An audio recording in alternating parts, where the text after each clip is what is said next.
Hey friends, welcome back to another episode of The Bible Unmuted. My name is Matthew Halstead. Thank you for tuning in. This podcast is all about carefully engaging scripture as an ancient text that offers timeless truth. And so I hope you find today's episode to be thought-provoking and encouraging.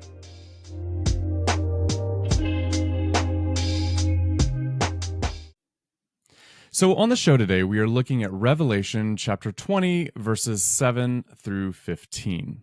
Now, this is a passage, of course, just like the last two passages that we've looked at. It's highly debated. There is no consensus as to how to interpret all the details here. I suppose the first thing I would want to say is that this passage is very similar to Revelation 19, verses 11 through 21. Now, in both passages, the nations are gathered together to make war against Jesus and Jesus's people at the behest of sinister powers or a sinister power. Now, depending on your hermeneutic here, you're going to either see Revelation 19 and Revelation 20 as having a sequential relationship. In other words, that these are chronological events, such that the stuff that happens in Revelation 19 happens chronologically prior to the stuff that happens in Revelation 20. Others could argue that these two passages, these two texts, are speaking of the same event in two slightly different ways. I've mentioned this before. It's good to go over this again, and you're very well aware, of course, of the debates between, say, the all-millennial and post-millennial and the premillennial. The all-millennial and the post-millennial have a lot of similarities, and really those two, I guess you could say, are on one end of the spectrum, while premillennialism is on the other end of the spectrum. And so I suppose that when we think about those debates between the chronological and the non-chronological views, this passage today, verses 7 through 15, really come to a head. I mean, you see those debates heightening, or you see the differences in a very pronounced way in this passage we're looking at. Now, I said that these two passages, Revelation 19, verses 11 through 21, and Revelation 20, 7 through 15, that they're very similar, but they're not completely similar. There are some differences here that we want to note. So, for example, in Revelation 19, the beast and the false prophet, they lead the nations in this war against the Lamb and the Lamb's people. In Revelation 20, it's the dragon who does that. The dragon leads the nations against the people of God. Now, you could point to these differences as proof that these are different events. Okay, so if you're opting for a chronological understanding of these passages, then you would highlight this big differences. You would say, well, these can't be speaking of the same events. After all, in Revelation 19, it is the beasts, not the dragon, who leads the charge against God's people. Whereas in Revelation 20, the beasts are not doing that at all. It's the dragon who's doing it. Okay, and besides that, in Revelation 20, verse 10, when the dragon is finally defeated, he's thrown into the lake of fire, and the text says that that's where the beast and the false prophet are. So it kind of gives you this idea that they are already there.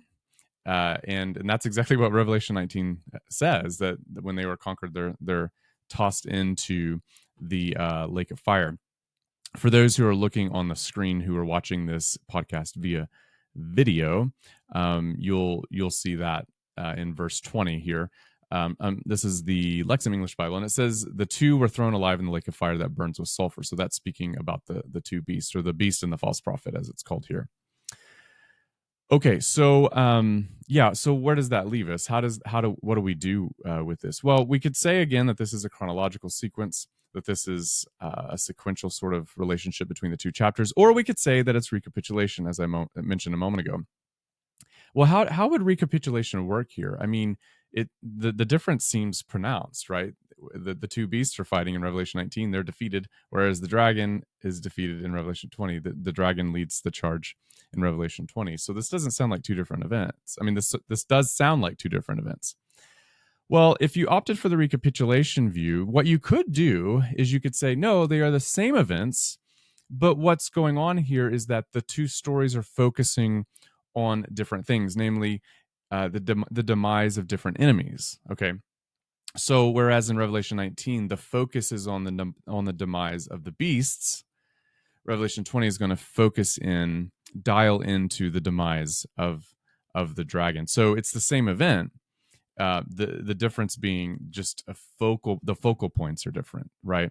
And so one could argue that you're saving the dragon's defeat, and you're saving the moment to tell that story after you tell the story of the demise of the two beasts. Why? Well, because the dragon is the chief troublemaker. He's the chief devil. He's the one who summoned up the beasts in Revelation 13 to begin with. And so, in other words, this view would say that the narrative spirals as it retells the same story. It spirals into a tighter weave until the very end when it discusses the demise of the dragon. Now, as I mentioned a moment ago, Revelation 20 verse 10 seems to suggest that some sort of chronological understanding. So in Revelation 19, the beasts were thrown into the lake of fire. In Revelation 20, the dragon is thrown into the lake of fire, but then it makes this comment, that's where the beast and false prophet are, which arguably clues the reader to think they're already there. They were already there. Why? Well, because in a previous event, in a different event, they were defeated.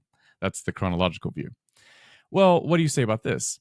Well, I suppose what you could say is that this is not a chronological statement, it's a narratival statement. In other words, it's just saying to the reader, hey, this is what we talked about earlier. This is the same lake of fire that the beast and false prophet are in that we talked about earlier, but we're going to shift gears and talk now about the dragon who's thrown into the same place. So it's not really chronological, it's just narratival. In other words, it's cluing the reader in that, hey, we've already talked about this in a different story about the same event.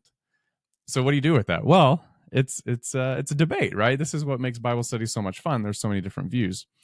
Okay, I think I've talked a lot about that. I've said enough about that. But how do we resolve this? Well, arguably one way to resolve this debate is to look at the broad sweep of what Revelation is doing. In other words, let's look at the larger narrative that Revelation has painted or told. Maybe that's a better way to say it. The larger canvas that Revelation has painted. There you go. That metaphor works.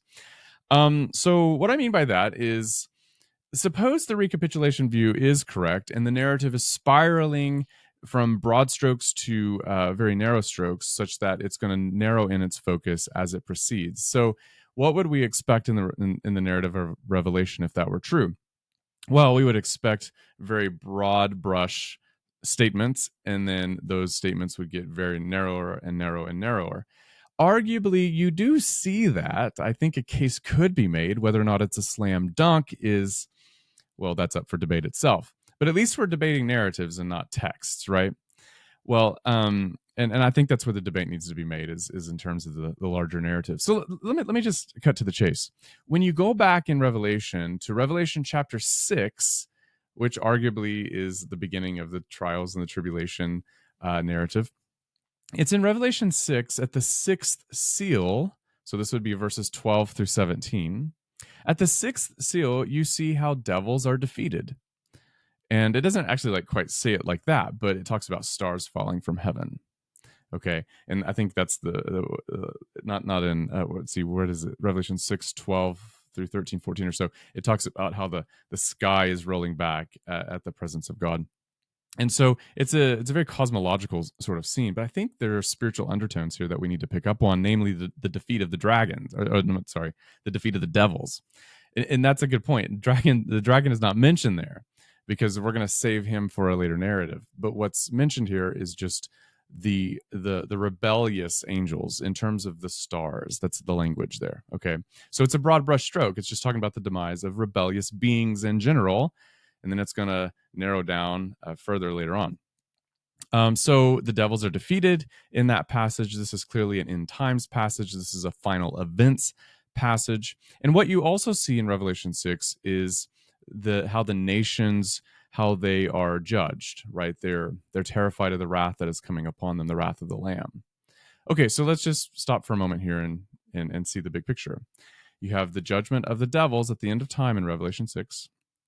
Rebellious, sinister spiritual beings, in other words. And the nations are judged. So devils and nations, they're both judged. Revelation 6, the sixth seal, is an end time final events sort of text. Okay, at least that's my view, right? Okay, Then you move to the trumpet sequence in Revelation 9 and Revelation 11. When you look at the sixth and seventh trumpet in that trumpet sequence, what you're going to see is how four devils, four sinister spiritual beings, they are unbound, and there is a 200 million man army that is released, and a third, I believe it's a third of mankind that is struck and killed, right? So this is a release of the devils to go out and do really bad things to humanity. Okay.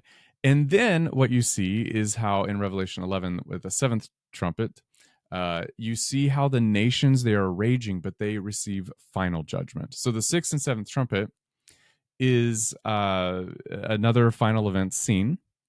It's clearly the end of the world. It's the final judgment. And you have those two same motifs. You have these sinister spiritual beings doing really bad things.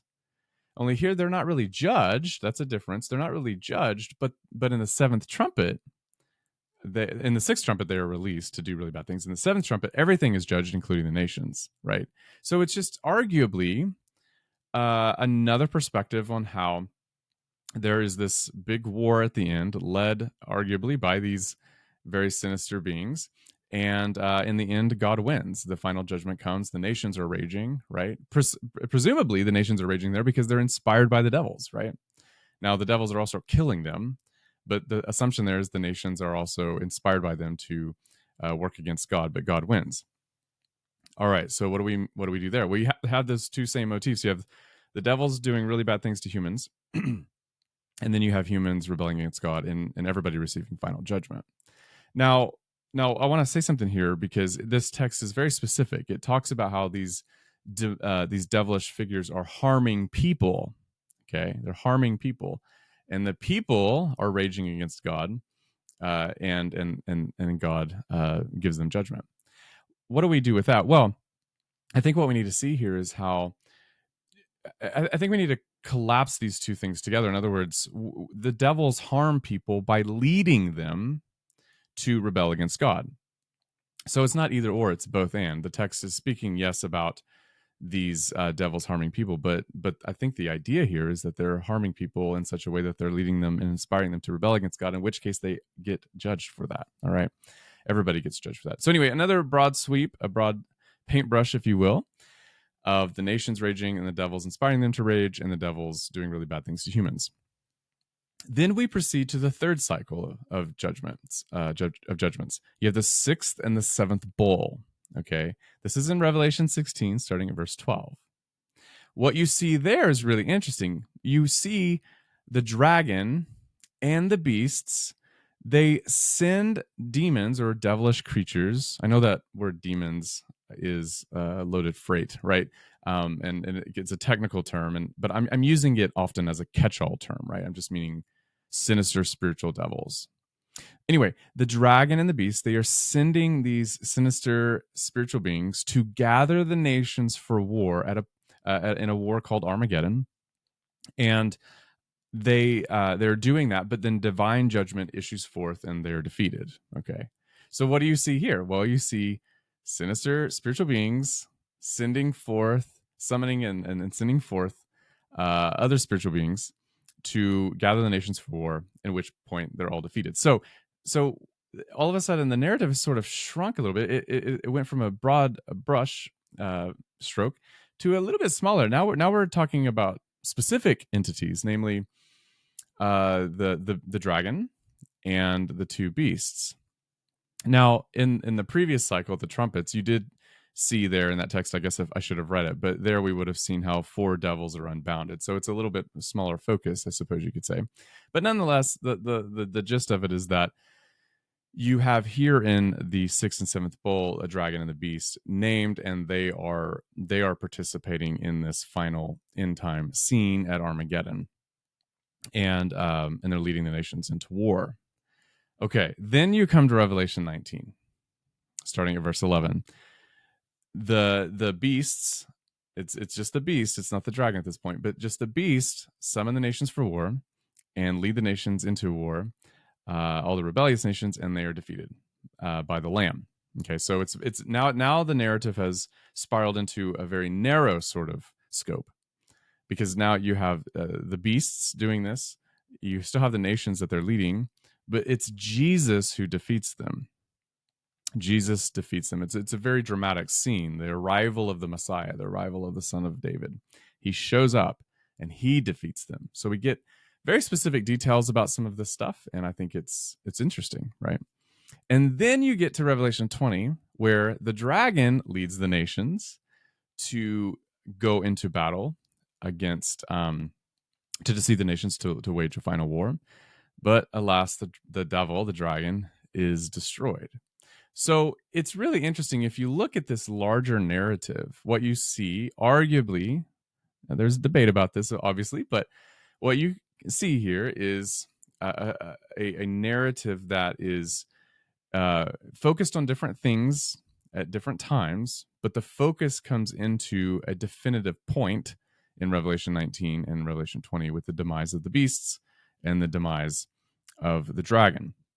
So, in other words, the cycles of judgment, the recapitulating cycles of judgment, focus into a final scene where the original enemy, the dragon, where he is defeated, right? So, Satan deceives the nations for one last time in Revelation 20. And the question is, does this happen at the end of the church age? Okay. Or does it happen like at the end of some sort of future literal 1,000-year reign of Jesus after he sets up his kingdom? Now, this is the big question, right? We've talked a lot about this, and one question that specifically premillennialists are going to have to ask is, well, who does the devil go off and deceive? I mean, the kingdom has been set up, the intermediate kingdom is set up. It seems like it's a blissful place, and it's been set up for, say a literal 1,000 years. Many premillennialists are going to say it's a literal 1,000 years. So think of that: a literal 1,000 years have gone by, or a significant amount of time.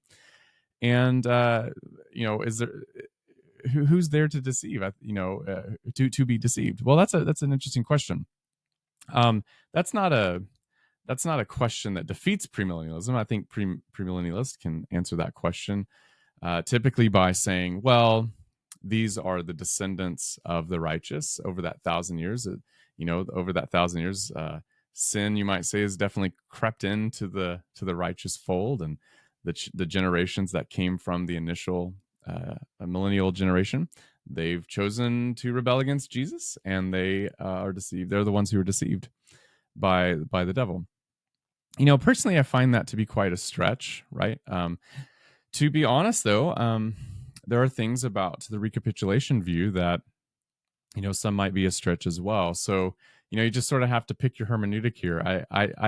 I tend to think that the premillennial position has more challenges than other positions.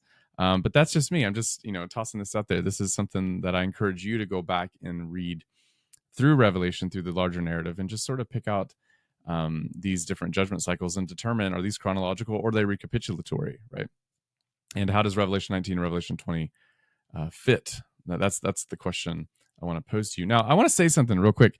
This podcast is not really meant to just answer questions, right? It's meant to provoke questions and to get people to ask questions. Now, obviously, I have my own answers to many different things, but I guess I just find it completely boring to make a podcast to tell you what to believe, right? Now, I think you're going to get Matt's belief. You're going to get my viewpoint on many of these tertiary and secondary issues and questions. But, at the end of the day, feel the freedom to go back into the text. Definitely feel the passion for going back into the text and figuring this stuff out for yourself. And hopefully I'm just giving you not really just, tools to put in your tool shed, but also questions. Maybe the questions would be the tools that I'm offering you. And anyway, just something to think about. Go back into the text, do some homework on it, spend years on this, and then let me know what you think when you finish up. It might take 1,000 years to figure this out, but that's okay. Hey, we've got 1,000 years. That's what the text says, right? We got 1,000 years. We have time to do this. Hey, everyone. I want to interrupt for just a moment to say thank you to all our supporters on Patreon. As a listener-supported podcast, a Patreon membership helps to keep everything up and running. Thank you so much for your partnership. If you're interested in learning how you can support the show, visit our Patreon page. Every supporter gets access to a ton of bonus content, from blogs, videos, book giveaways, to monthly meetings. It's all there. So check it out. Visit patreon.com/thebibleunmuted, or click the link in the description for this episode. Thank you for your prayers each and every week and your support each and every month. It helps me do what I do. All right, friends, let's get back to today's discussion. Okay, now what ends up happening in Revelation 20 is the devil, he goes off to the nations, to the four corners of the earth, it says, and he deceives them to launch this final war. And there's this mention of Gog and Magog, or Magog, right? And who are these entities, right? Well, here they're described as the nations, and that's really interesting because Gog and Magog come from Ezekiel chapter 38, starting at verse 1, verse 2. You can read all about Gog of Magog. Now, it's not Gog and Magog, it's Gog of Magog. And so it's a little different here. Here they are two entities that seem to be symbolic representatives of the entire nations that will end up being deceived. So who is this entity, or who are these entities? Again, let me just back up. In Ezekiel 38, it's Gog who is the ruler of the land of Magog. Right here, again, it's Gog and Magog. Anyway, do with that what you will. Well, okay. So who are these entities, or who is Gog? Well, it's debated. I mean, it's a big question. And what some say, Chris Wright. By the way, I want to give props to Christopher J.H. Wright's The Message of Ezekiel Commentary. It's a good book. It's how many pages is it? About 360 something. Yeah, pick it up. It's really helpful. It's a very it has a very pastoral feel to it, but it doesn't neglect the heartier exegetical questions that we all need to ask. Anyway, he mentions, like, just that there's no real answer to this question, who this entity Gog was, what Magog represents. What he thinks is that this was something that Ezekiel sort of created, but based probably upon some sort of historical entity. And so for Ezekiel, it's a conglomerate sort of figure. It's a figure that is sort of like historical fiction, if you will. He uses probably a real historical entity, but he sets that historical entity into some sort of future eschatological moment. Because Ezekiel chapter 38 and 39, these are texts that depict a future scene, an eschatological scene. Israel is resting at peace, but then suddenly is attacked by Gog of Magog. All right, and then God miraculously, through fire, actually, it's really interesting, destroys Gog and Magog. And so that's exactly what you see here in Revelation 20, that you have this millennial kingdom, and all of a sudden Gog and Magog are inspired by the devil to go out and attack them. But what's interesting here is that the devil is destroyed, and they're thrown into the lake of fire. So, and fire comes down from heaven and destroys the nations. Right? That's very similar to what you see about the destruction of Magog in Ezekiel chapter 39, verse 6, actually. And so lots of similarities between Revelation 20 and Ezekiel. You get the impression that this text and Ezekiel stand in relation to one another, and definitely so.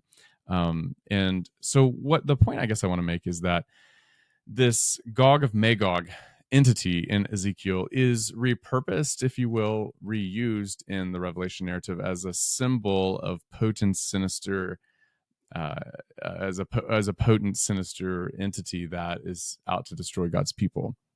This was forecasted by Ezekiel, and it's fleshed out here as a description for the nations at large. So it doesn't seem to be any sort of entity that we know of now, or it may not even be one that we see in the future. I mean, it's just so hard to speculate about the future. Anyway, Chris Wright has a lot to say about this in his commentary, so I recommend that to you. I think the important thing for us is just to see the connection back to the Old Testament, to Ezekiel, as an eschatological text that's repurposed to describe the rebellious nations at the end, who are inspired by the devil of which is caught and destroyed, thrown into the lake of fire.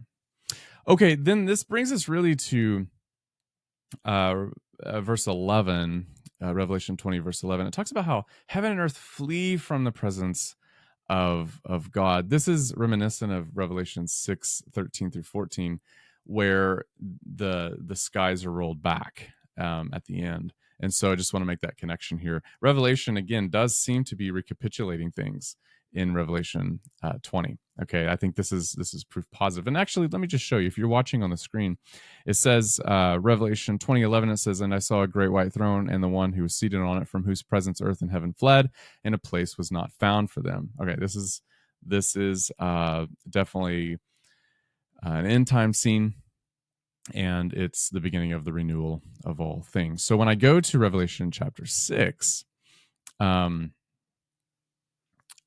and I'll start here at verse 12. It says, by the way, this was the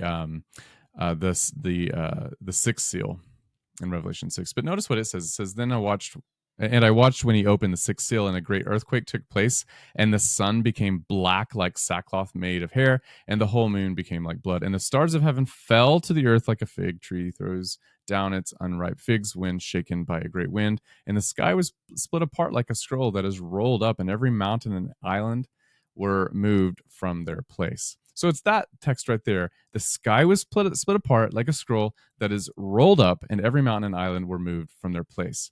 So going back to Revelation 20, that same phrase is recapitulated later, and arguably the same event is recapitulated later in Revelation 20, verse 11. "And I saw a great white throne, and the one who seated on it, from whose presence earth and heaven fled." Okay, so this seems another check mark in the recapitulation category. One might say it's arguable. So I'm just tossing that out there. Again, it's a question, not an answer per se. And so something to consider. Verse 12 is really interesting too, because it talks about the book of life. The book, it's opened up and people are judged by their deeds. You have this judgment according to works. Let me just talk a bit about the book. So it's not unusual in Jewish literature to see judgment according to works, right? Let me talk about that first. The judgment according to works. Well, the first thing I would say is that this is not the first time in the New Testament we actually see this idea of a judgment according to works, that they were judged what was written in the books according to their deeds. Okay. So in Romans chapter 2, for those who followed along in our Roman series, I talked about this as well. In Romans chapter 2, you have what seems to be some sort of judgment according to works. Okay. This all comes from the Old Testament. So when you go to Psalm chapter 62, verse 12, it is there where you see that God will repay everyone according to their deeds. So I guess I just want to contextualize this Revelation 20 passage about judgment according to works, and to say it's not a novelty for John to be saying this. He's actually operating within the Jewish worldview about how and when and what way works are going to play at the final judgment. Now, I want to caution, and I just want to say something that I want to say something about legalism here. This is not arguing for legalism, okay? Not at all. This is, John believes, just like Christians have believed forever, that we're saved by grace alone, right? It's through Christ alone, grace alone. I think that's definitely the point of the Bible and the gospel. Okay, I think that's settled, right? Nobody could ever come to God and say, reward me based upon what I have done, as if what they have done was their own work and merit, and not, the grace of God that was working in them or anything. So we're just going to toss that idea out because it's not Christian, and it's not Jewish. Okay, Jews believed in grace, Christians believe in grace. So what do we do with this? Well, I think it's really important to first realize that judgment in Revelation, just like judgment in the entire Bible, is just. It's just judgment. In other words, God's not going to judge anybody for something that they didn't do, right? So God's judgment matches the crime.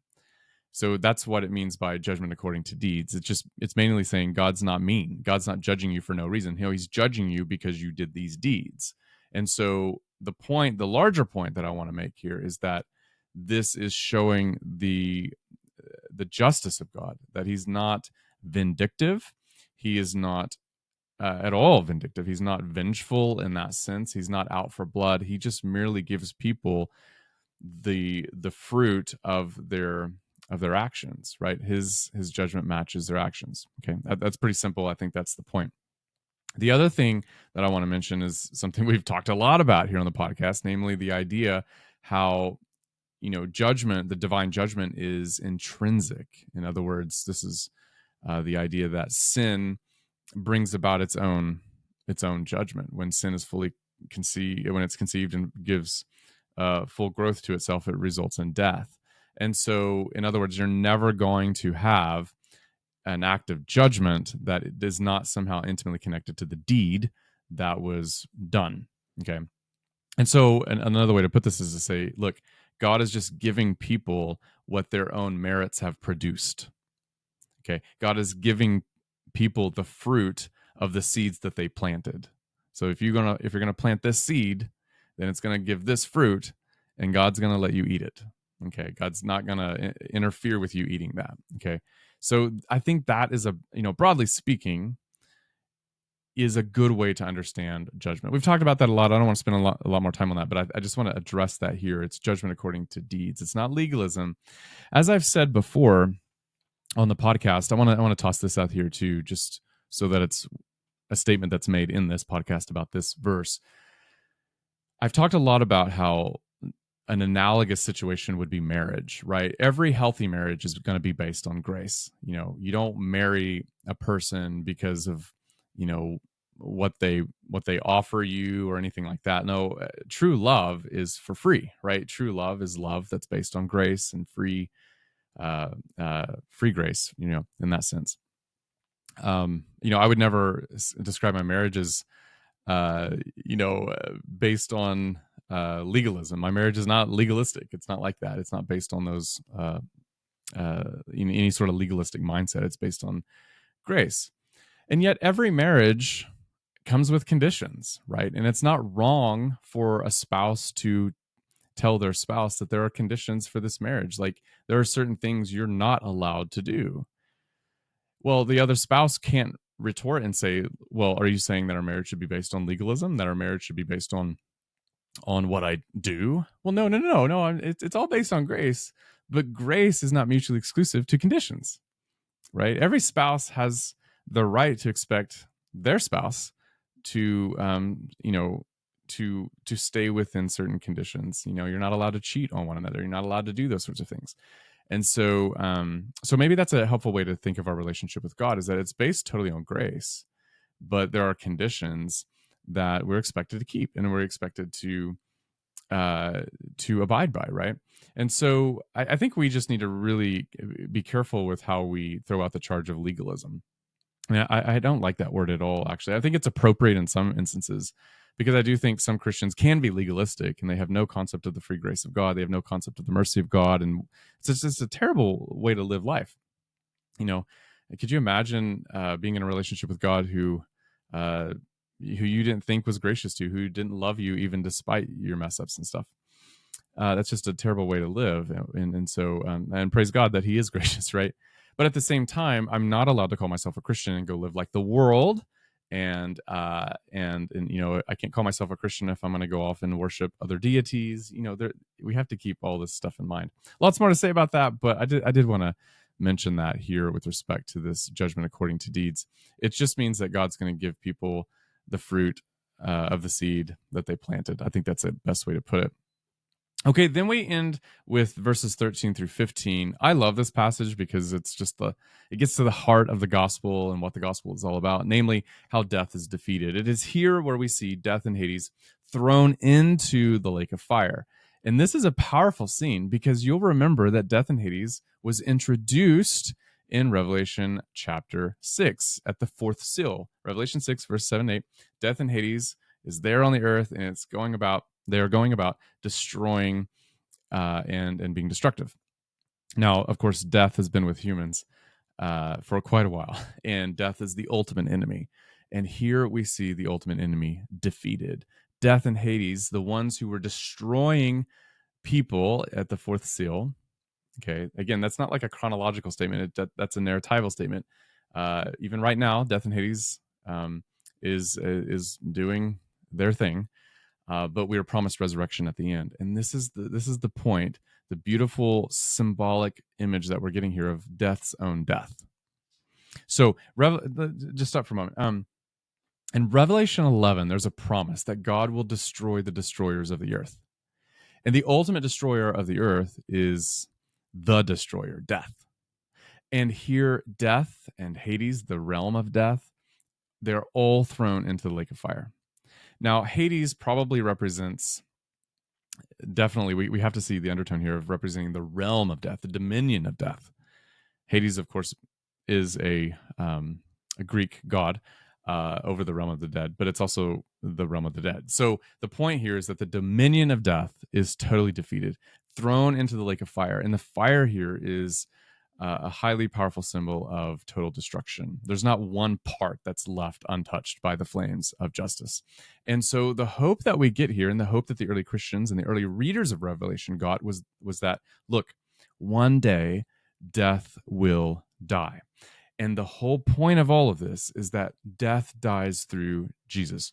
The whole sweep of Revelation has a Christological flair to it. In other words, everything, all the hopes, all the dreams, all the things that the Jewish people had hoped for is summed up in the work of Jesus the Messiah, the one who was crucified, the one who died, the one who was resurrected, the one who holds the keys to death and Hades, the one who owns that territory, the one who has conquered the territory of the dead and has freed those who are captured in the realm of the dead to live lives of resurrection, to be raised from the dead. This is a beautiful scene. And in fact, it's the perfect segue to Revelation chapter 21 and 22, where we see the new heavens and the new earth come beautifully and show up, and we see the recreation of all things, such that paradise that was lost is now paradise restored. Why? Well, because the one who destroyed paradise, the one who brought sin to the world, namely the dragon,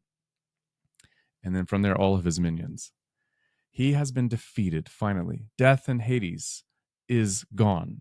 Now God's program of establishing earth as paradise, earth as Eden, can get on track, and God's people can enjoy this beautiful paradise, not only for a moment, not merely for a literal 1,000 years, but indeed for all eternity. And that, my friends, is the heart of the gospel of Jesus, the Messiah.